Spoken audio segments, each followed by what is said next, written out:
Hey guys, how's it going? Welcome back to Project 100. Apologize for this video not being up the last couple of days. I've been feeling a little bit under the weather, which actually ties in perfectly because we should talk about this in this week's episode. A lot of athletes want to push through a lot of things, such as, having a flu bug, having a cold, not understanding what their body is trying to identify as a threat and trying to overcome it. And in a lot of these cases, you'll see athletes, they'll push themselves too much and actually end up creating more issues because of the fact they're not giving their body a chance to recover. So I want John to talk a little bit about this and the dangers of when you're sick, feeling under the weather, rather than listening to your body, what it's trying to tell you to do, and take a couple of days off and let it repair itself. What are some of these inherent risks that come with trying to sneak in that one or two lifts on days where you're not exactly feeling your best? Sure. Not uncommon in here. We get guys doing too much or going too hard for too long or getting sick and trying to push through it.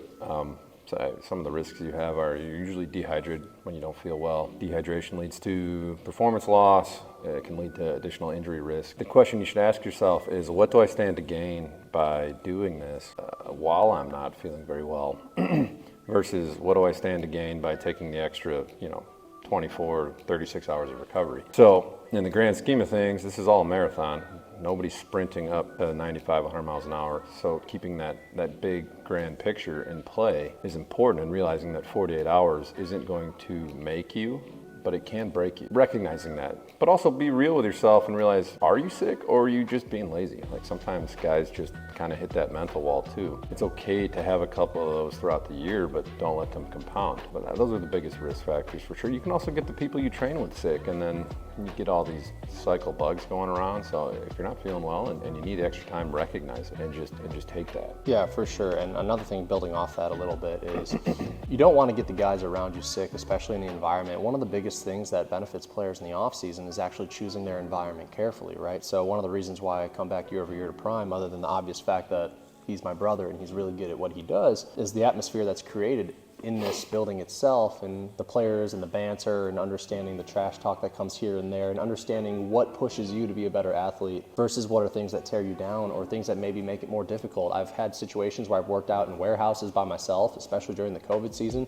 and I can tell you that there was nothing more difficult than throwing in a parking lot with a 7x7 net by yourself, and the only person there is you and your personal thoughts, versus when you're in an environment with other players who, want to have fun with it. They're making Chipotle burrito bets, which is one of my favorite things, is when we put a burrito on the line to touch a specific number. But choosing your environment wisely is it's a huge factor in whether or not you're going to continue to get 1% better day in and day out in the weight room or on the mound, and allow those aggregated gains to kind of collect over time, so that when you look back at this 6 months from now, you're a better athlete than you were before.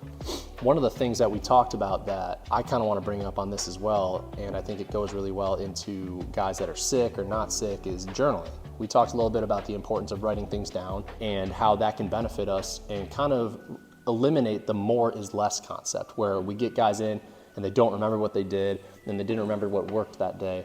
Whether it's they came in the weight room and they rolled this out, they did X, Y, and Z mobility exercises, they lifted this, and this on the day that they felt the best. And there's so much that goes into this. There's so many moving parts in the off season that we can forget what we did that day that made us feel at our best. So sometimes the power in journaling is that we don't have to keep throwing things at the wall and figuring out what's going to stick and what's not going to stick. So John, I want you to share from your personal experience when you started writing things down. What was the power of journaling like for you, and how did it eliminate maybe overworking? We preach it all the time in here, is that you should be tracking everything, tracking what you're doing on a daily basis, dietary wise, sleep wise, what you did training wise. If you guys aren't here, you don't know, I actually recently started throwing again myself, just for fun, see what we can do as an old man. It's been about 6-7 weeks now, and one of the struggles I'm currently facing is some days I feel really great and other days I don't. I know the issue is that I'm not tracking some of the habits that produce these good feeling days versus other days where I don't feel as good. If I really wanted to push the envelope, I probably need to make a commitment to writing things down. We preach it all the time with our players, but oftentimes it's I'm neglecting it currently. I know that, and you guys, if you're going to do something that can really change the game, that takes less than 5 minutes for you, talk about your day in some type of journal.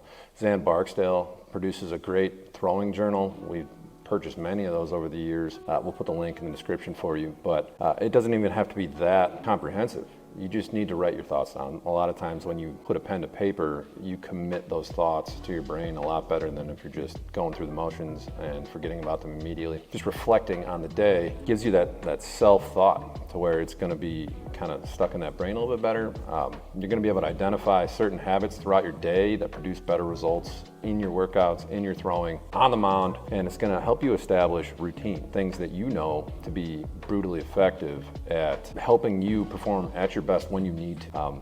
So if there's a lesson you can take from today is that start writing stuff down every day. It doesn't have to be longer than 2-3 minutes, but write down what you ate, write down how you felt, write down the things you did to produce what you produced, and start identifying patterns. Once you have those patterns identified, become those patterns, and you're going to keep seeing those gains. Building off that a little bit, journaling, it can be one of the greatest tools in your tool belt for becoming a better athlete. Now, whether that means you're going to start logging things nutritionally, you're going to start logging your cumulative weekly workload, your throwing, whatever it may be. For me personally, I think the biggest change that I made with myself last season was I had a really difficult first half getting back into the competitive mindset after not playing for 4 years.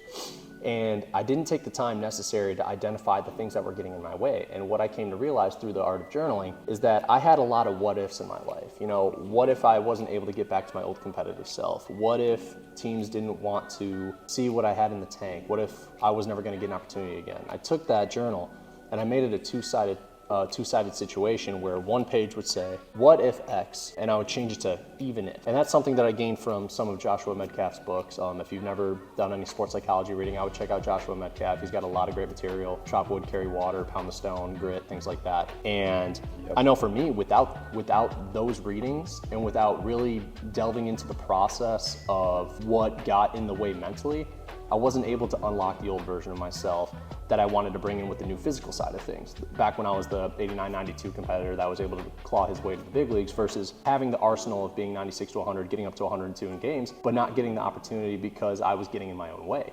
So journaling can be a really powerful tool, whether it has to do with your throwing, your lifting, your strength, your nutrition, or maybe just the mental side of the game. But identify what you need to do in order to get to the next level. It's really difficult. There's so many different directions that you can go. And that's why I think Zan Barkdale's journal is, and let me top this by saying this isn't even a sponsored statement. We just truly believe that this is a really good tool, especially for younger athletes that don't know how to identify what they need to be writing. It lays everything out. It tells you, sets, reps, what if you want to log what you ate that day, great, how you're feeling, circle the scale, all those things. So check that book out. I think it's probably like $25 or something like that right now on Amazon.